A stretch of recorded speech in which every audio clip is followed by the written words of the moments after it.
सासूने सुनेला हाक मारली, पण उत्तर कधीच आलं नाही. सुनबाई, अरे चहा झाला का? नेहमीसारखी सासूने हाक मारली, पण आज घरात भयानक शांतता होती. कारण ती सून या जगात नव्हतीच. शांत सकाळची वेळ होती. घरात देवघरातली अगरबत्ती पेटलेली, भिंतीवर टांगलेला जुनाट घड्याळ टिक करत होता. शांत आजी, घराची कडक, थोडी रागीट सासू. तिला सवय होती सकाळी उठताच सुनेला हाक मारायची.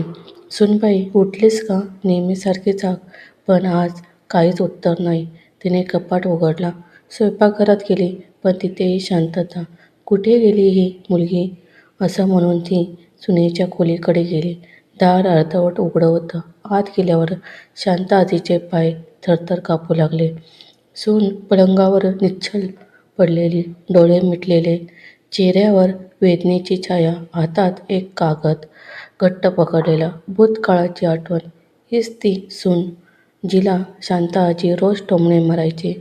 स्वयंपाक नीट येत नाही, माझ्या मुलाला तुझ्यासारखी बायको नको होती, पैसा काय घेऊन आलीस माहेरून. सून शांतपणे सगळं सहन करायची. रात्री उशीर तोंड खुपसून रडायची, पण सकाळी हसतमुख दिसायची. शांत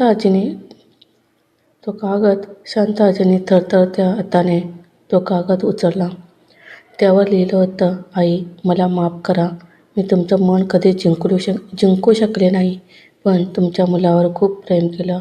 आज जर माझा मृत्यू झाला तर समजा मी हार मानली, पण तक्रार नाही केली. कागद वाचताच शांत आजीचा आवाज गळून गेला. तीच सासू जी कधी प्रेमाने बोलली नव्हती, आज सुनेच्या मृत शरीराजवळ बसून रडत होती. सुनबाई, एकदा तरी उत्तर दे. आज टोमणा नाही मारणार. पण वेळ निघून गेली होती. पोलीस आले, डॉक्टर आले. डॉक्टर म्हणाले तिला हार्ट अटॅक आला होता, पण कारण अतिशय मानसिक ताण. शांत आजी कोसळली. आज तिला कळलं, शब्दानेही माणसं मरतात. घरात आजही सकाळी आवाज येतोय, सुनबाई, चहा झाला का? पण उत्तर कधीच येत नाही. कधी प्रेम वेळेत दिलं नाही तर पश्चातापाशिवाय काही उरत नाही. डॉक्टर निघून गेले, पोलीस कागदपत्रे करून गेले आणि घरात उरली फक्त शांत आजी आणि सुनेची शांत ध्येयष्टी. पहिल्यांदाच त्या घरात इतकी शांतता होती की स्वतःच्या श्वासाचाही आवाज घाबरवणा वाटत होता. शांत आजी पलंगाजवळ बसली. सुनेचा हात हलकत हातात घेतला. तो हात ज्याने रोज स्वयंपाक केला, ज्याने रोज देवापुढे दिवा लावला आणि ज्याने कधीच तक्रार केली नाही. आठवणींचा पूर तिच्या डोळ्यांसोबत चित्र फिरू लागले. पहिल्यांदा सून घरात आली होती, तेव्हा तिने पाया पडून म्हटलं होतं, आई, मला तुमची मुलगी समजा. तेव्हा शांत आजीने उत्तर दिलं होतं, मुलगी नाही, सून आहेस. आज त्या शब्दांचा तिला छातीत खूप खोल घाव बसला. अंत्ययात्रेचा दिवस गावभर बातमी पसरली. इतकी शांत आजी, संस्कारी मुलगी प्रत्येक शब्द ऐकत होती, पण आता ती उत्तर देण्याच्या स्थितीत नव्हती. सुनेचा पार्थिव उचलला गेला तेव्हा अचानक शांत आजी जोरात रडून म्हणाली, थांबा, माझी सून आहे ती, माझीच चूक आहे. लोक स्तब्ध झाले. अंत्यसंस्कारानंतर शांत आजी सुनेच्या खोलीत गेली. तिने कपाट उघडला. आत सुनेने तिच्यासाठी जपून ठेवलेली साडी, औषधांची छोटी बाटली, देवाजवळ ठेवलेला फोटो, शांत आजीचाच, आणि एक डायरी. डायरीतलं सत्य.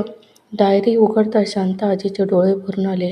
आज आईने मला पुन्हा टोमणा मारला, पण मी रागावले नाही, कारण कधीतरी ती मला समजून घेईल अशी आशा अजून जिवंत आहे. पुढील पानावर मला मरायचं नाही, मला फक्त प्रेम हवं आहे. शांत आजीने डायरी छातीशी घट्ट धरली. खरी शिक्षा. त्या रात्री शांत आजी झोपू शकले नाही. कानात सतत तोच आवाज घुमत होता, आई, मला फक्त प्रेम हवं आहे. ती स्वतःशी पुटपुटली, मी जर एकदा तरी तिला मुलगी म्हटलं असतं तर आज ती जिवंत असते.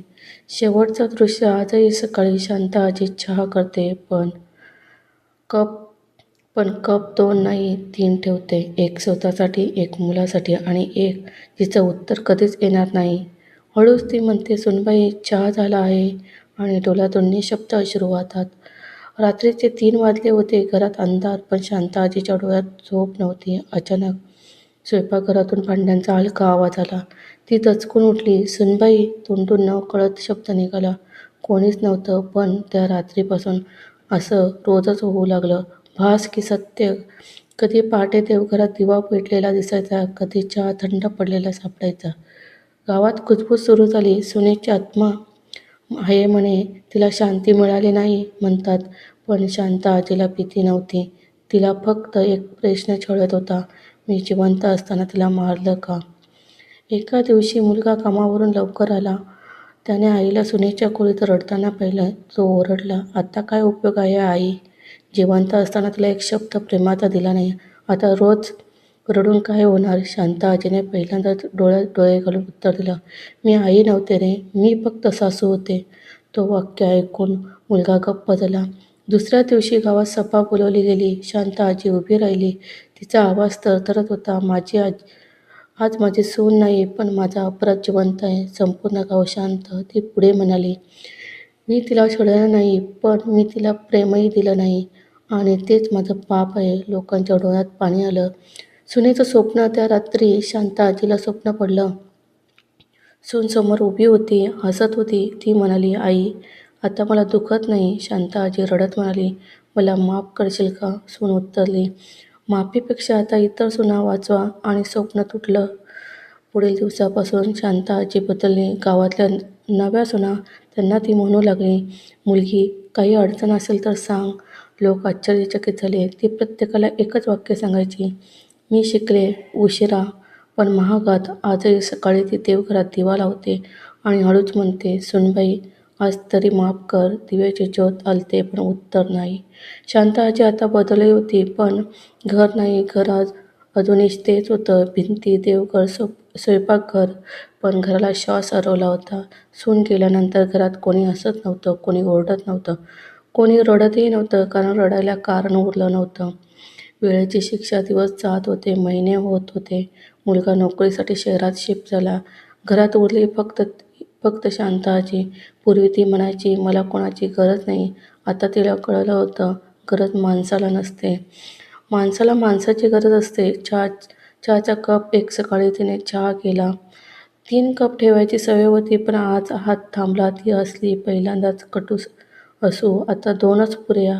पण चहा ओतताना 3रा कप आपोआप भरला गेला. ती थांबली. कपाकडे बघत राहिली आणि हळूच म्हणाली, सुनबाई, आज उशीर झाला. त्या कपातून वाफ उठत होती, पण तो कधीच पिणारा नव्हता. शेवटची रात्र. त्या रात्री पाऊस पडत होता. वीज चमकत होती. घर थरथरत होतं. शांता आजी देवघरात बसली होती. ती म्हणाली, देवा, मला शिक्षा दे, पण तिला त्रास नको. ती पहिल्यांदाच देवाशी नव्हे, स्वतःशी प्रामाणिक बोलत होती. सकाळचं सत्य. सकाळ झाली. गावातली शेजारणी आली. तिने हाक मारली, शांता वहिनी. उत्तर नाही. दार उघडं होतं. आत शांता आजी देवघरासमोर बसलेली. डोळे मिटलेले. हातात सुनेची डायरी. चेहऱ्यावर वेदना नाही, पण शांत पश्चाताप. डॉक्टर म्हणाले, हार्ट फेल. पण गाव म्हणालं, मन फेल झालं होतं. आज त्या घरात 2 फोटो आहेत. एक सून, एक सासू, मधोमध एक दिवा. तो दिवा सांगतो, प्रेम उशिरा दिलं तर ते पश्चातापात जळत राहतं. त्या घरावर आता कुलूप आहे, पण गावकऱ्यांना माहीत आहे ते घर बंद आहे. कथा नाही. संध्याकाळी त्या समोरून जाताना लोक न कळत हळू बोलतात. कोणी म्हणतं, इथे कधी हसू राहायचं. कोणी म्हणतं, इथे शब्दांनी 2 जीव घेतले.